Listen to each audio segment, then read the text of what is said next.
नमस्कार, उत्तराखंड समाचार में आपका स्वागत है। मैं रेणु प्रतिपंत। सबसे पहले मुख्य समाचार। रेल मंत्री अश्विनी वैष्णव ने रामनगर देहरादून एक्सप्रेस का वर्चुअली शुभारंभ किया। इस ट्रेन के चलने से छात्रों, किसानों और व्यवसायियों को मिलेगा लाभ। जिम कॉर्बेट राष्ट्रीय उद्यान जाने वाले वन्यजीव प्रेमियों को भी मिलेगी सुविधा।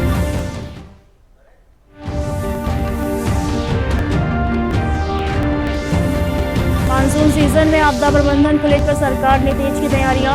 मुख्यमंत्री पुष्कर सिंह धामी ने जिलाधिकारियों को अलर्ट रहने के निर्देश दिए। संवेदनशील क्षेत्रों की लगातार निगरानी करने के लिए किया गया निर्देशित।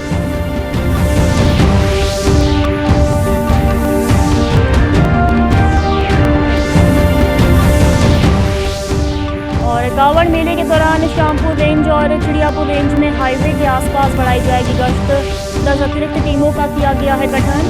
वन्यजीवों की आवाजाही वाले अन्य क्षेत्र भी किए गए हैं चिन्हित।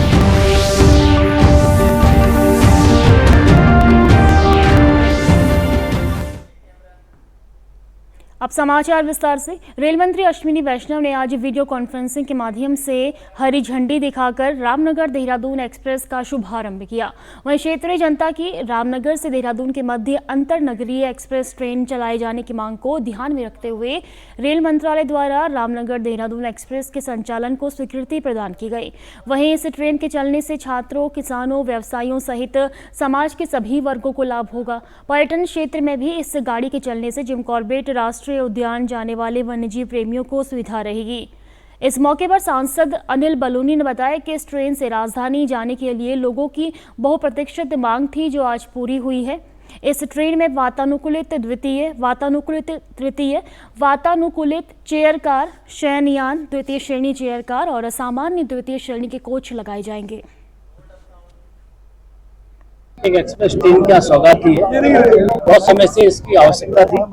इससे बहुत बड़े क्षेत्रफल को लाभ होने वाला है। हमारी जनता को भी लाभ होने वाला है और इससे रामनगर के व्यापार में भी फर्क पड़ने वाला है। आने वाले समय में रामनगर से दिल्ली तक की कनेक्टिविटी को और बेहतर करने के लिए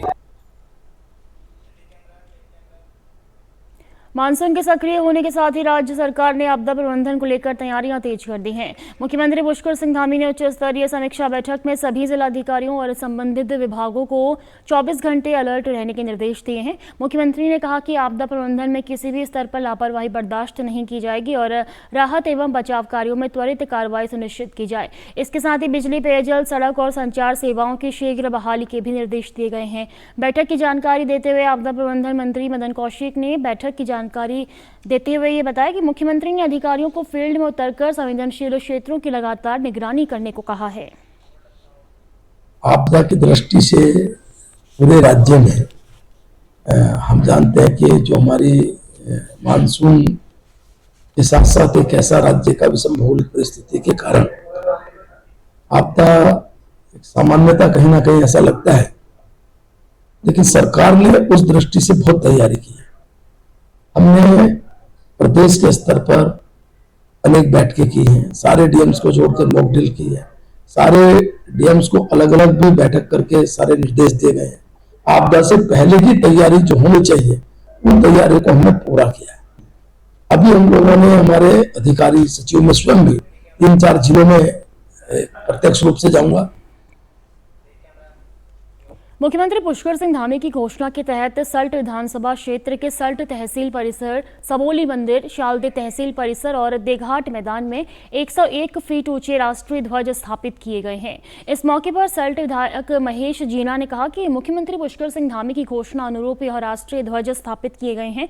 सल्ट विधानसभा में 4 झंडे लगे हैं। देघाट, शालदे, सबोली शिव मंदिर और मौलेखाल तहसील में ये झंडे लगाए गए हैं। सल्ट विधायक महेश जीना ने कहा कि सल्ट विधानसभा में उपयुक्त स्थानों पर राष्ट्रीय ध्वज स्थापित किए जाएंगे।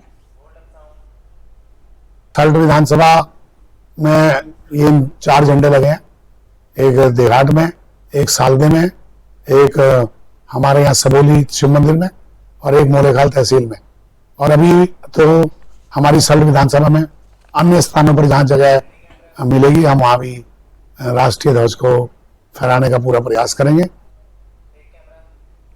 कावड़ मेले में मानव वन्यजीव संघर्ष को रोकने के लिए हरिद्वार वन प्रभाग ने विशेष तैयारी की है।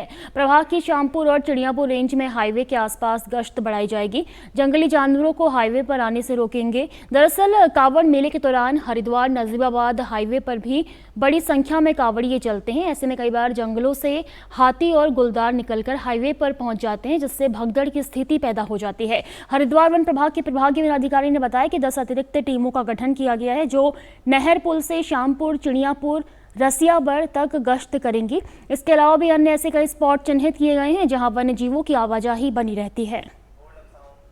कावड़ के दृष्टिगत कई ऐसे क्षेत्र हैं जहां से कावड़ में जो आने वाले श्रद्धालु हैं वो वन क्षेत्रों से गुजरते हैं। यहाँ पर उनका जो सामना है वो खासकर जंगली हाथी और तेंदुओं के साथ होने की संभावना है। इसी के दृष्टिगत जो ऐसे वन्य क्षेत्र है जो अति संवेदनशील है और संवेदनशील है वन्यजीव की दृष्टि से, उसमें जो है हमारी टीम में तैनात रहेगी और वहाँ पर जो झाड़ी कटान का कार्य होना है और जो साफ़ सफाई का कार्य होना है और रोड मरम्मत का कार्य होना है वो तेज़ी से चल रहा है और टीमें तैनात रहेगी ताकि जो कावड़ में आने वाले श्रद्धालु हैं इनको सुरक्षित इनकी जो है यात्रा संचालित की जा सके। मेजर जो हमारा स्पॉट है वो तिरछीपुलिया जो श्यामपुर रेंज में है, तिरछीपुलिया से लेकर रसियाबड़ चौराहे तक और आगे चिड़ियापुर रेंज में। तो इन्हीं स्पॉट्स पर जो हर वर्ष की तर्ज पर इस साल भी जो है टीमों का गठन कर दिया गया है और वहाँ टीमें तैनात रहेंगी। उधम सिंह नगर में सेवा सुशासन समर्पण पखवाड़ा के तहत नगर पंचायत लालपुर के किसान इंटर कॉलेज में आयोजित जन जन की सरकार जनता के द्वार कार्यक्रम के तहत आयोजित शिविर में जनता की शिकायतों का 100% निस्तारण किया गया। इस दौरान मुख्य अतिथि सैनिक कल्याण परिषद के उपाध्यक्ष कैप्टन गंभीर सिंह धामी ने कहा कि जनता की समस्याओं का त्वरित निस्तारण सरकार की प्राथमिकता है, इसलिए अधिकारी केंद्र और राज्य सरकार की योजनाओं की जानकारी और 100% लाभ जन जन तक पहुंचाने का कार्य पूरी निष्ठा से करें। मुख्य विकास अधिकारी दिवेश शास्त्री ने बताया कि जनता की समस्याओं के निस्तारण के लिए शिविरों का आयोजन किया जा रहा है। भविष्य में भी जनता की समस्याओं के निस्तारण के लिए आवश्यकता के आधार पर इस तरह के कैंप लगाए जाएंगे। हमारे यहाँ 2 जगह कैंप था, एक गढ़ीनेगी में और लालपुर में। और लालपुर में भी आज जैसा देखा गया कि लगभग 300 से 350 कंप्लेंट्स आई हैं, जिसमें से जो डिमांड बेस्ड कंप्लेंट्स हैं उनकी विभागों को निर्देश कर दिया गया है डीपीआर बनाई जाए और जो वहां पे निस्तारित की जानी थी वो वहीं पे निस्तारित कर दी गई है। कल हमारा ये जो जन जन सरकार का जो आखिरी दिन है कार्यक्रम का, वो कैंप्स हमारे कल 3 जगह पे है, किच्छा में है हमारा और बाकी हमारे 2 और हमारे जो है कैंप्स हैं गुलर भोज में भी है। और इसी तरह से हमारे आने वाले समय में भी आप देखेंगे कि ये कैंप्स फिर पुनः शुरू किए जाएंगे। लाभार्थी शिव कुमारी का कहना है कि सरकार की अच्छी पहल रही है, यहाँ लोगों की समस्याओं का त्वरित निस्तारण हुआ है।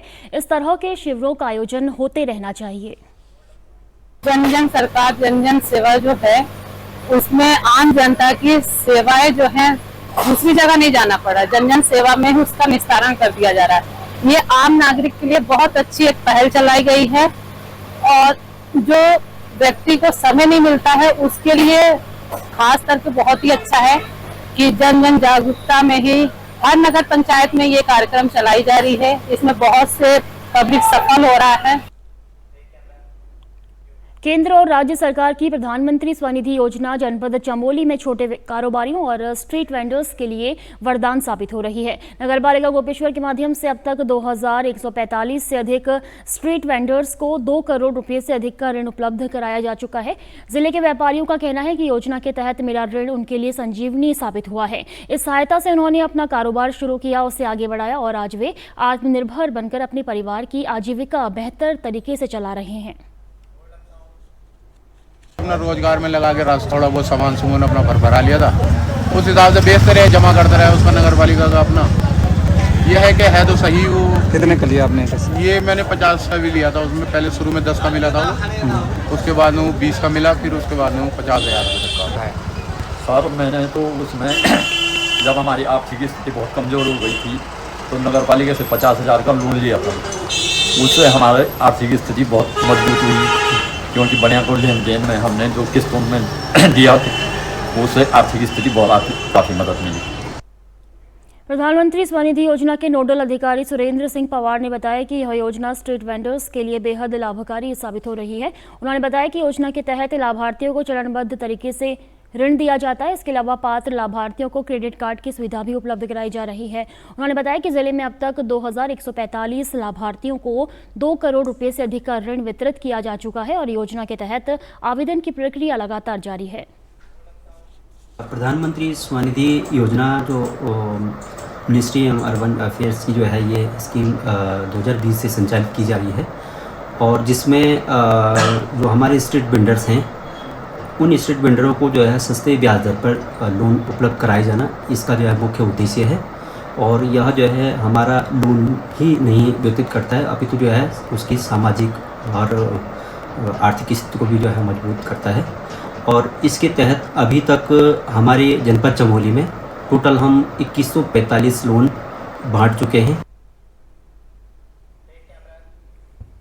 फिलहाल समाचारों में इतना ही। दूरदर्शन समाचारों से जुड़े रहें। अब होगी शाम 6:30 बजे के बुलेटिन में मुलाकात। नमस्कार।